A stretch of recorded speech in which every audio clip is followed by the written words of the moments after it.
Hi! A while ago I left a comment on the Rage's video titled "Objects don't accelerate down in general relativity", in which, among other things, I included a fragment. Although when doing actual calculations in general relativity, usually you won't even formulate the problem in terms of forces, inertial or not. Rather, you'll be talking about world lines and geodesic equations in some coordinate systems. In some particular coordinate systems, some particular terms in equations will correspond to inertial forces, but it's often simply not necessary to even consider such coordinate systems. In this video, I'd like to show what I meant in slightly more depth. In order to do that, I will show you how to solve a relatively simple problem in both Newtonian gravity and Einstein's general relativity. The problem of finding the speed required to put an object in a circular orbit around some mass. I'll start with the Newtonian approach, then I'll show you how you can approach this problem in general relativity, and then it will hopefully become clearer what the similarities and differences are. Before we begin, a small note. As you might know, general relativity uses some quite advanced math. I tried my best to explain as much as I could in this video without making it a full lecture, but there is a lot that I didn't cover. So if you aren't already familiar with differential geometry, you probably shouldn't expect to understand everything. This video's purpose is not to teach you general relativity, but rather to give you a feel of what the calculations within that theory can look like and how they are different from what you might know from Newtonian physics. So, having that out of the way, let's start. First, the Newtonian case. To solve the problem, we will consider an object in circular motion around a planet of mass uppercase m. The mass of the object is lowercase m. Assume we are looking at the situation from the point of view of an inertial reference frame, and in that frame the object has velocity v tangent to the circle. In order for an object to move in a circle, a force has to be acting on it, a centripetal force to be precise. Let's denote this force by F. Since this is the centripetal force in this motion, it has to be equal to m times v squared divided by r, where r is the radius of the circular path of the object. There is only one force acting on the object in this scenario, and that is the force of gravity. Hence, the centripetal force must be the force of gravity, and in particular, it must be equal to it. The force of gravity, on the other hand, by Newton's equation, is equal to g times capital M times lowercase m divided by r squared. Thus, m times v squared divided by r equals gmm divided by r squared. And after reduction, v squared equals gm over r, and hence v equals square root of gm over r. There we go. That's the final result, and now we have seen how it can be obtained using Newton's theory of gravity. As we could see, the notion of a force was central to the derivation. The main observation here is that the centripetal force must be equal to the force of gravity. Now let's see what obtaining such a result looks like in general relativity. We have now finished covering one of two approaches, but you may have noticed that we aren't even close to being halfway through the video. This should give you some idea of what's to come. Brace yourselves, you're in for a ride. In general relativity, we will start with the Schwarzschild metric. This is the form of the metric tensor, a quantity describing the shape of space, or in this case spacetime, which corresponds to a spherically symmetric gravitational field. This metric can itself be derived from Einstein's field equations, but the derivation is long and complex, so I won't be showing it here. Note that I wrote this metric in units where speed of light and the gravitational constant are both 1. Physicists like to use units like that, because then the constants don't clutter the equations. After we get the final result, to go back to SI units, we will simply have to add g and c in such powers that the unit of the resulting quantity is correct. On another note, by using this metric we are actually making an approximation. The gravitational field of most, if not all, bodies in the universe isn't spherically symmetric, mainly because they are rotating. For a more accurate description, the Kerr metric would be a better choice. But this would add a lot of complexity for a very small gain, and being super accurate isn't the purpose of this video. We actually made a similar approximation in the Newtonian case anyway, by assuming that the force of gravity only depends on the distance from the center of the planet. This would only be true if the mass distribution was spherically symmetric, and it isn't for rotating bodies. Anyway, back to solving the problem. We will once again look at an object in a circular motion around the center, only this time we will describe it differently. Instead of talking about forces, we will look at the world line of such an object. A world line is, to put it simply, a line in spacetime representing the history of an object. It's a notion that's fairly central to relativity, both special and general, but especially general. I won't be explaining it in this video. If you need to familiarize yourself with it a bit more, there are plenty of materials on the internet. I'll link one, an article I wrote a while ago, in the description. Anyway, for our purposes, we will describe a world line as a function from real numbers into R4, assigning to a real number, which is representing the proper time tau, a point in spacetime represented by 4 coordinates. Proper time is the time measured by a clock traveling with the object, which in general can be different than the time measured by other observers. The upper index mu next to the x here is a notation that is common in the context of general relativity. It is just a placeholder for some values denoting different coordinates, like 0, 1, 2, 3, or in our case, t, r, theta, and phi. So whenever you see an upper or lower Greek index, just think, this has multiple components related to different coordinates. Since we work in 4-dimensional spacetime, quantities with a single index have 4 components, ones with 2 indices have 16 components, 16 being 4 times 4, and ones with 3 indices have 64 components, equal to 4 times 4 times 4, etc. Each combination of different coordinates substituted for the indices denotes a different component. Now, motion in a circle is a motion in one plane at a constant radius. One of the Schwarzschild coordinates is the radial coordinate r, which allows us to express the latter condition as simply r being constant. By the way, this is why I denoted the radius of the orbit as r0 this time, so that we don't confuse it with the radial coordinate r. For the former condition of the orbit being in a plane, we need to note a useful fact. Due to the spherical symmetry of the problem, we can rotate the coordinate system however we want without changing the physics. This means that in particular, we can rotate it in such a way that the equatorial plane of the system, so to speak, which is theta equal to pi over 2, coincides with the plane of the orbit. Thus, we can express this condition as theta being constant and equal to pi over 2. Note that theta here is a bit like latitude in geographical coordinates, but not quite the same. While latitude is 0 on the equator, theta is 0 on one of the poles of the coordinate system and pi on the other pole. The equator corresponds to theta equal pi over 2. Such a coordinate is sometimes called colatitude. The two coordinates being constant simplify the problem a bit, but we will still have to look at some equations. But first, a side note. When we have a curve in the parametric form, like here where we assign some values of 4 coordinates to every value of the parameter tau, then derivatives of the coordinates with respect to the parameter form a vector, more specifically the vector tangent to the curve. Here we use the dot above to denote the derivative with respect to the parameter. In the case of world lines, and when the parameter is proper time, such a tangent vector is called the 4-velocity, because it represents the rates of change of the 4 coordinates with respect to proper time. I will denote the 4-velocity by u with an upper index mu. And as mentioned before, since it has one index, it has 4 components, which I will just denote with the respective coordinates with dots above.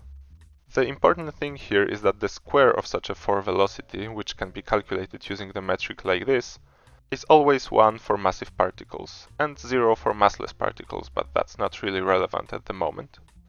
We will be calling this requirement the normalization condition. Let's write out this equation explicitly.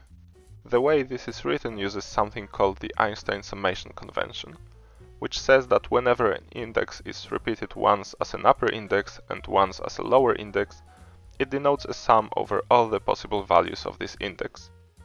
Since the values of our indices can be different coordinates, and we have to sum over all possible values of both the index mu and nu, it will look something like this. I only wrote down the first few terms. In total there will be 16 of them with all combinations of 2 coordinates. I hope you get the idea. Now, the good thing here is that most of these terms are 0. This is because most of the components in the metric are 0, as well as 2 of the components of the 4-velocity. This is because both r and theta will be constant as discussed previously. Here I also added a reminder that the components ur and u theta are just the derivatives of r and theta with respect to proper time. As for the non-zero terms, there are 4 of them in the metric and 2 of them in the for-velocity, namely the t and phi coordinates. So the equation saying that the square of the for-velocity equals 1 can be written like so. Now, if we remember that r is constant and equals r0, and theta is constant and equals pi over 2, this can be further simplified. This gives us one of the equations we will need later, so remember it. To get a solution, we will need at least one more equation. We will get it by using one of the principles of general relativity, that the world lines of free objects are geodesics. That is, we will use the geodesic equation. I've said equation, but it is actually 4 distinct equations, one for each of the 4 coordinates that can be substituted for the index mu. I will write them in their expanded form shortly, but first we must discuss what the capital gamma is in the equation. Note that the capital gamma has 3 indices, so according to what I said before, it has 64 components, since each index can represent any of the 4 coordinates, so we have 4 raised to the 3rd power combinations in total.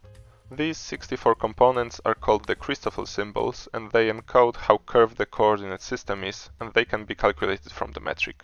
Now, note that I said how curved the coordinate system is, not how curved the space is.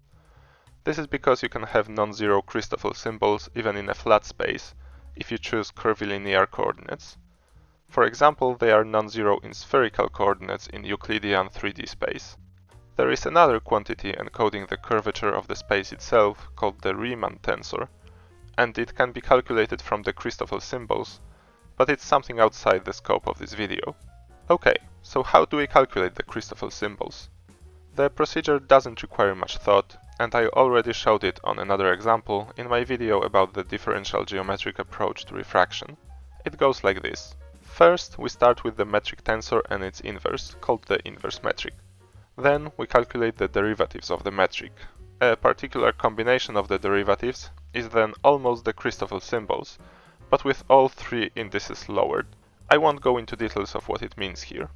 To raise one index and get what we need, we have to multiply that by the inverse of the metric. And that's it. Then we can write out the 4 geodesic equations. So, let's get to it. As I said before, we start with the metric. In addition to the forms we've seen earlier, it can be written in a matrix form, like here.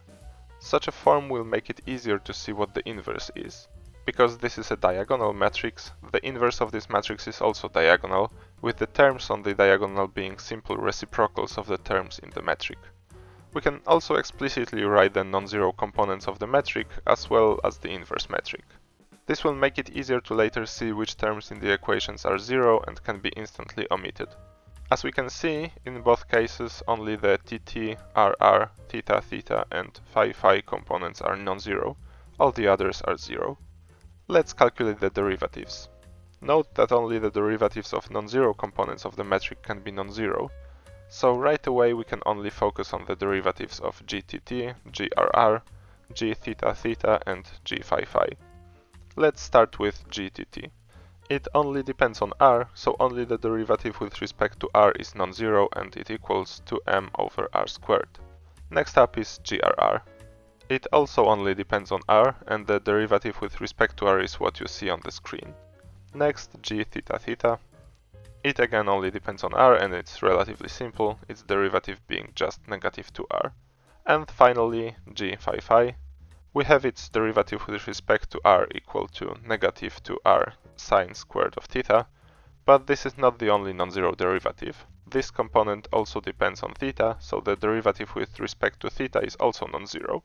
We can calculate it to be what you see on the screen. And that's all. All the other derivatives are zero, so if, for example, we have a gt phi differentiated with respect to phi somewhere, it's just zero. Okay. Now that we know the derivatives of the metric, we can calculate the Christoffel symbols with all 3 lower indices. Let's put the formula on the screen as a reminder. So what this means is that for any combination of the 3 indices, we have to calculate such a combination of 3 derivatives of the metric with appropriate permutations of the indices. Let's start with a simple case. When all indices are t, then all the permutations are simply g, t, t, t. And this derivative was 0, so the result is also 0. Very simple, trivial even. Let's do the TTR case now. For this case, GTT, R appears, which was non-zero. GTR, T is 0, so it doesn't matter, and the final result is just half of GTT, R, or m over r squared. In order to shorten this video a bit, I won't show the calculation for every non-zero Christoffel symbol. Let me just put the final result on the screen for you now. As you can see, we have 13 non-zero components out of 64 possible ones. All the others are 0. Finally, we're approaching the end. We can now calculate the final Christoffel symbols. And again, as a reminder, here is the formula. Let's start with gamma TTT. So mu is t, nu is t, and sigma is t. Note that psi is repeated as an upper and a lower index, so according to Einstein's convention we have to sum over all possible values of it. So the expression for the TTT term will look like so. It seems that it mixes different terms with lower indices a bit, but note a convenient thing. The inverse metric was diagonal, that is, all its components with different indices were 0. So these components are all 0 and the equation simplifies to just the first term. And this won't apply just to gamma TTT. It will apply to all Christoffel symbols, because it's due to the inverse metric being diagonal. For each Christoffel symbol, it will be equal to the corresponding symbol with a lower index multiplied by the corresponding component from the inverse metric. In this case, the symbol with lower index is 0, so the result is also 0. But for example, if we take gamma RTT, this will be equal to GRR times gamma RTT, which results in this value. As you can see, the calculation isn't too complex. You just need to substitute the values from before. So without further ado, once again I'll just show you what the final non-zero Christoffel symbols look like. And that's it. Again, there are 13 non-zero symbols out of all 64. We will now substitute these values into the geodesic equation and we will see what we can get. Let us write down the geodesic equation again. Now, as I've said before, this actually encodes 4 distinct equations for 4 different values of mu. So let's start with mu being equal to t. Nu and sigma appear both in lower and upper indices, so we need to sum over all possible values of them. Written out, it would look something like this. Note that each of the 2 indices can take 4 values, so that should make 16 terms in total. I only wrote out 4 of them here, but I hope the pattern is clear enough. Just bear in mind that the lower indices at gammas correspond to the terms they are being multiplied by. Fortunately, only 13 out of 64 Christoffel symbols are non-zero, so a lot of those terms can be omitted. This way the equation simplifies to the following. And if we write those Christoffel symbols explicitly, we get this equation. So that's it for mu equal to t and the first of the 4 equations. For the other 4, the process is the same. I'll just show you the final result.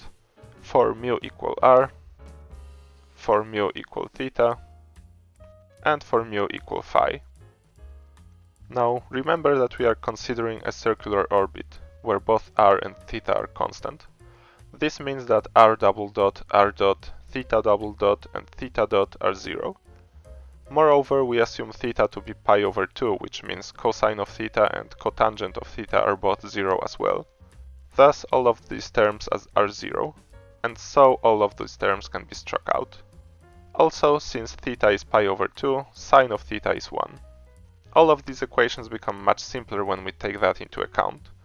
Let us also remember that r is equal to r0, and we can write these equations. The first and second equations simply mean that t dot and phi dot are constant. The third equation can be rearranged to yield this relation between t dot and phi dot. Now this can actually be rearranged into something that would look like the solution to our problem. Phi dot divided by t dot is actually the derivative of phi with respect to t, which can be thought of as the angular speed in the motion along the orbit. On the other hand, we can calculate that from the equation we just derived. The speed along the orbit is just the angular speed multiplied by the radius, so we could express it like this. But this is still in units where c equals g equals 1. In order to express that in SI units, for example, we need to write a g in there, like so. And this looks like the Newtonian result already, so are we done? We haven't even used the normalization condition yet. Well, we aren't quite done yet. there is a caveat here that is quite important, which makes this result slightly wrong. The thing is, t is only the time at an infinite distance from the central body, so the derivative of phi with respect to t would only be the angular speed relative to the observer at infinity. But then we also run into issues with defining simultaneity between where the observer is and where the object is. Simultaneity is already problematic in special relativity, and it only gets worse when spacetime is curved. Effectively, the only meaningful way of defining speed in a curved spacetime is locally, that is, relative to an observer that is close to the object whose speed is being measured. So a more precise phrasing of our question about the speed on a circular orbit would be: what speed would be measured by an observer that's at rest relative to the central body at the radial coordinate r0?